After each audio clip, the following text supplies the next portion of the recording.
Doing community style acupuncture, something that I had decided to do before I even went to acupuncture school.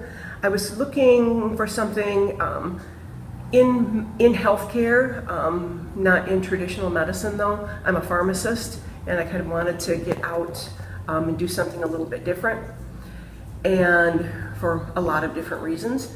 And I went and I started getting acupuncture for some health issues, and so started kind of looking at that a little bit.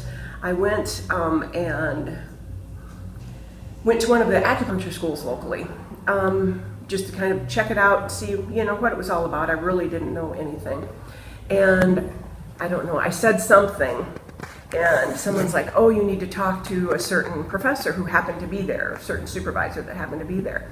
Went and talked to her, and she told me about working class acupuncture.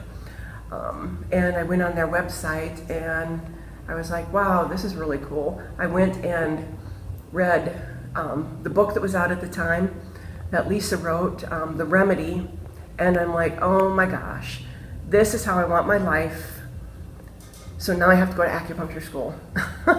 So I went to acupuncture school completely, totally with the idea I was doing community acupuncture. It's all I ever wanted to do. Our systems aren't accessible to people, and that was something that was really important to me. You know, working in pharmacy, I see people that can't afford, you know, that couldn't afford their medications constantly, that couldn't go to the doctor as often as they needed constantly, or couldn't go to the doctor because they were underinsured or their copays were so high. And having accessible health care was, you know, just kind of the ideal thing. Like I said, I knew nothing really about acupuncture when I went into it, and so that's been a really big learning experience. It's kind of a different mind shift from Western medicine, but you know, it's just been fantastic. And then being in a community clinic where you are seeing a lot of people, you see acupuncture work, I mean, right off the bat.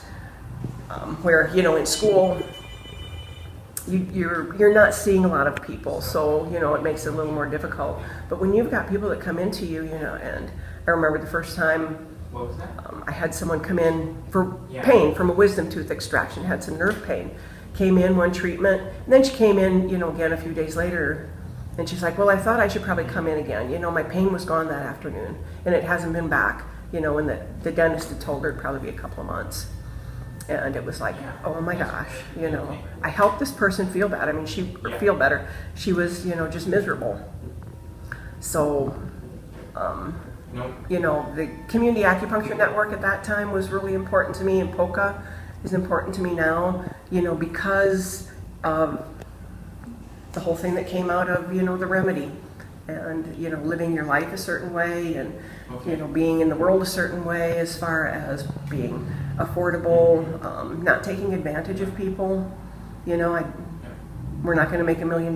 We don't want to make $1 million. We want to make sure that we live in, you know, a more just society where people can get what they need when they need it and take care of themselves.